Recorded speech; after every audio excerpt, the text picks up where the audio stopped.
Elétrica, que foi a quarta empresa fabricante de discos do mundo e funcionou sim em Porto Alegre, e infelizmente muita gente não sabe disso, e é para falar justamente sobre o abraço à Casa Elétrica que a gente está aqui hoje.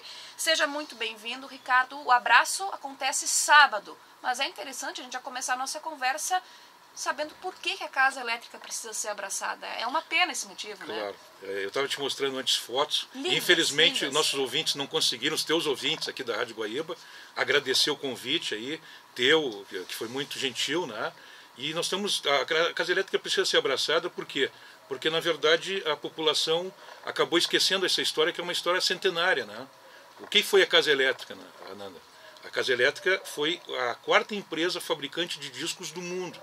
Existiam três grandes empresas no início do século XX, em 1910, 1913.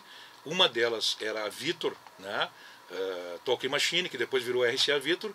Essa empresa tinha 10 mil funcionários no mundo, ela era muito grande e era americana. Outra era a Columbia Records, né? Que foi uma das primeiras empresas também, muito grande, tipo 7, 8 mil funcionários, e tinha uma outra empresa que ficava na Europa, que era alemã, chamada John. Eram três grandes multinacionais. Um italiano maluco vem para Porto Alegre em 1908, cria uma loja aqui na Rua da Praia, quase ao lado do Correio do Povo, aqui quase ao lado da Rádio Guaíba, né, que ficava exatamente na frente do prédio do McDonald's, ali do Rua da Praia, né, shopping, isso, na Praça da Alfândega. E aí o que ele faz? Ele começa a vender discos, gramofones, que era a febre da época, né? Que as pessoas não tinham diversão caseira, né? Se quisesse ouvir uma música, tu tinha que ir num baile, ou contratar artista de rua para ir na tua casa, ou comprar instrumentos tu mesmo tocar, né? Para tu ver como era a coisa. E a diversão que tu tinha pública era o cinema, mas o cinema era mudo e durava 15 minutos um filme. Né? E aí faz o quê? Né? Faz o quê? Então foi uma febre a questão dos discos. E por que Casa Elétrica? Porque quando ele criou, ele estava começando a eletrificação em Porto Alegre. Foi exatamente em 1908 que o bonde, que era puxado a bulls, começou a ser eletrificado. E as primeiras linhas de eletrificação de bonde foi Teresópolis, a Glória e o Partenon, que eram os arrabaldes mais distantes do centro. Né? Aí em 1912 acaba. Toda Porto Alegre está servida por bondes elétricos. Mas o que acontece? Em 1913 ele cria uma gravadora, primeiro de discos, vendo que vendia bem discos. Em 1914 ele importa todo o maquinário para fabricar discos. E ele se torna a quarta empresa fabricante de discos do mundo, colocando Porto Alegre numa situação ímpar. Porque em 1913, Buenos Aires, que era a maior cidade da América Latina, ela cria o seu metrô. E a Argentina era o quinto país mais rico do mundo. Entre 1880 e 1930, a Argentina foi o país mais pujante do mundo, um dos mais pujantes do mundo. Né? Então, o que acontece? Porto Alegre tinha 130 mil habitantes, Buenos Aires tinha 1,5 milhão de habitantes. E esse o italiano que veio para cá cria uma fábrica aqui. Ou seja, nós tínhamos uma fábrica de discos e Buenos Aires não tinha. Não tinha, isso. Tá? O Rio de Janeiro tinha uma fábrica de discos que foi criada um ano antes daqui, mas essa fábrica de discos, na verdade, era uma filial da Odeon, dessa multinacional. Então, na verdade, era um tentáculo.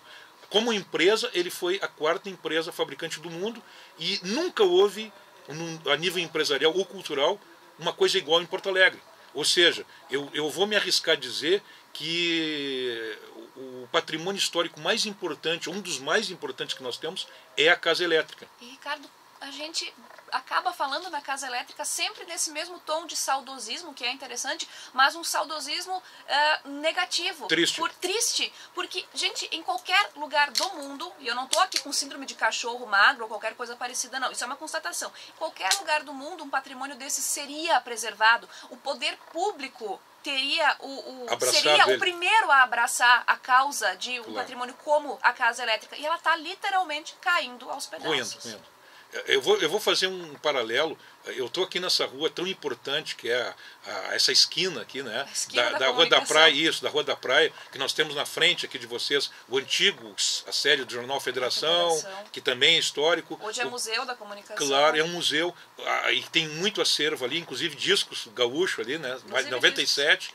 Tem esse livro que eu tô na mão, que tu tá na mão aí, né? Esse livro é do Hard Vedana, né? Fantástico. Que é um livro que tem para vender nos sebos aí. E nós vamos estar rifando esse livro também lá no Abraço, né? Agora, entendeu? Então vamos estar rifando esse livro. Então o que acontece? O livro do Hard Vedana, que é os discos gaúchos, né? A Elétrica e os discos gaúchos, ele conta essa história, né? Com muita riqueza, né? Essa história fantástica, né? De um idealista, de um sonhador que pelo amor que ele tinha à música, à cultura, ele criou uma fábrica de discos aqui, num lugar que era periférico na economia mundial, né? Periférico como população também, ele criou esse local, e esse local se transformou num polo de atração. Por quê? Porque no dia 1º de agosto de 1914 foi inaugurada a fábrica. E o que aconteceu no 1º de agosto de 1914, te pergunto, a Alemanha decreta guerra à Rússia.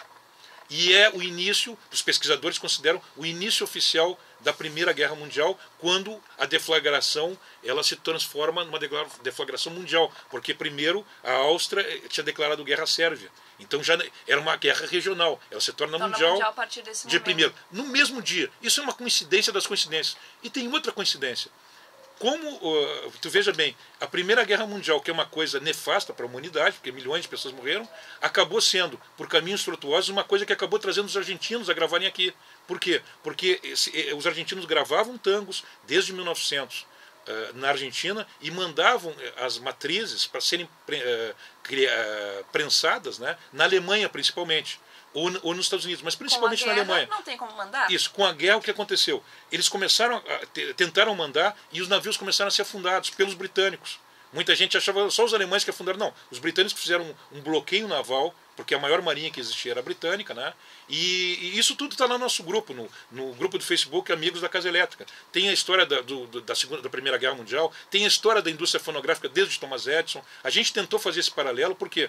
Porque as pessoas talvez não se deem conta da grandiosidade dessa história da quarta empresa fabricante de discos do mundo, né? E isso aí, como tu falou, seria motivo de orgulho para qualquer lugar, qualquer cidade já teria preservado esse bem. A gente não valoriza nada praticamente que é ligado à arte, infelizmente, à música, acima de tudo. Claro. Temos grandes museus, sim, temos grandes pinacotecas, o que for, mas não há uma valorização até dos prédios históricos. O centro histórico de Porto Alegre, o Centro Velho, aqui é lindíssimo. A maior parte das casas está abandonada, com fachadas violadas, enfim. É uma tristeza. Chega a ser uma sensação tipo, de angústia, que dá, poxa, isso aqui era tão bonito, as fotos que a gente vê era tudo tão lindo. De alguma forma parece que a modernidade varreu esse passado e agora é difícil correr atrás do prejuízo, né? A pergunta que eu te faço, tu sabe quem são teus pais, sabes? Com certeza. Você sabe quem são teus avós, sabe? Também. Teus bisavós? Todos. E é importante isso para ti? Para mim é. Isso seria parte da tua identidade como pessoa? Sem dúvida. Certo. Então o teu passado, ele molda o teu futuro e o teu presente e o teu futuro? Sem dúvida. De certa forma, sim? Com certeza. Sim. Então, o que acontece? Quando a gente perde a nossa história, a gente acaba perdendo o que, Ananda? A nossa identidade. Isso. Esse é o problema, entendeu? Eu não sou contra o progresso, eu não sou contra a modernidade. Só que quando a modernidade mata o passado, ela quer varrer o passado, ela acaba deixando a gente sem referências, entendeu? E a gente não sabe de onde veio e acaba não sabendo para onde vai. Achei aqui na página 88 do livro, nossa, é muito lindo esse livro aqui, já Aquela namorei propaganda. ele várias vezes, do Radvedana, a elétrica. Isso, e os discos gaúchos. Era como se escrevia na época, sim, né? Aqui justamente no próprio anúncio do nosso Correio do Povo, né? Exatamente. Em circulação desde 1895.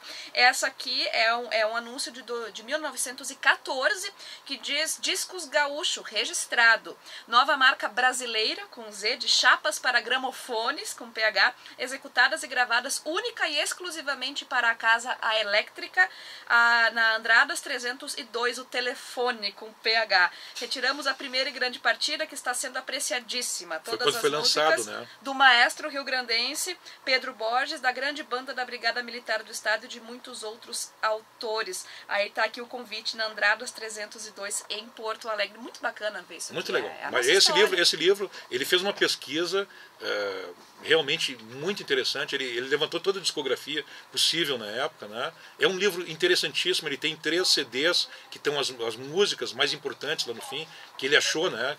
Remasterizadas, colocou os selos também. É um livro de uma importância assim realmente, né, transcendente. Infelizmente nosso tempo está curto hoje, claro. Mas vamos falar também, querendo ou não, dessa parte que é muito importante, o abraço e a situação que a elétrica está hoje. Certo, vamos objetivar então. A questão é a seguinte, Ananda, por que o abraço? Hoje a elétrica, tá?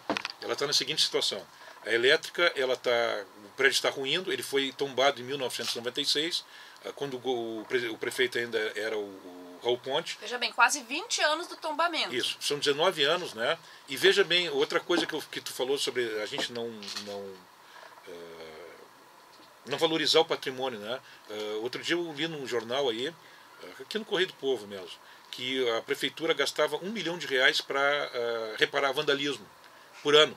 Então tu vê, nesses 19 anos foram 19 milhões de reais. Quantas vezes daria para ter já feito a restauração do prédio, né, se não fosse os vândalos? Então é uma questão. Bom, segunda, agora vai ser votado na semana que vem o orçamento da prefeitura para o ano que vem.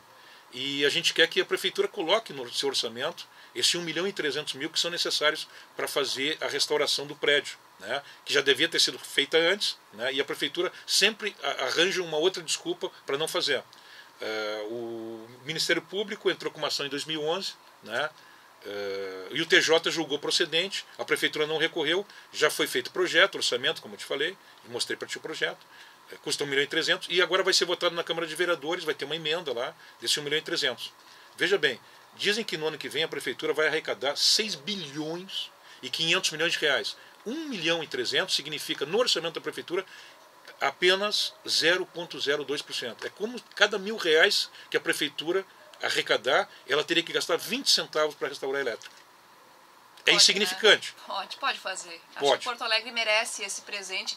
Claro, a gente sabe que sempre vai ter alguma área, algum setor que está precisando, o cobertor é curto, mas como a gente sabe também que as fatias financeiras são destinadas para diferentes setores, eu espero que esse setor que abarque o patrimônio histórico, que abarque a cultura, seja abraçado aí com esse valor, porque é o mínimo que a gente pode fazer pela Casa Elétrica, né? Pela memória desse projeto sobre tão importante. Sobre o abraço, um evento que vai acontecer no sábado, tá? Às 17 horas, lá na Avenida Sergipe, número 220. Ele está sendo feito porque quando a gente abraça alguém é um ato de carinho.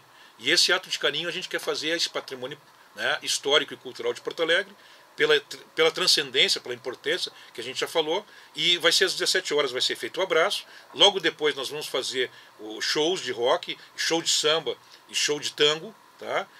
Tem 6 ou 7 bandas lá já contratadas para isso, e depois nós vamos passar às 8h30, vamos passar o filme que foi feito chamado A Casa Elétrica, do Gustavo Fogaça, que é um filme que já andou aí por vários festivais, né?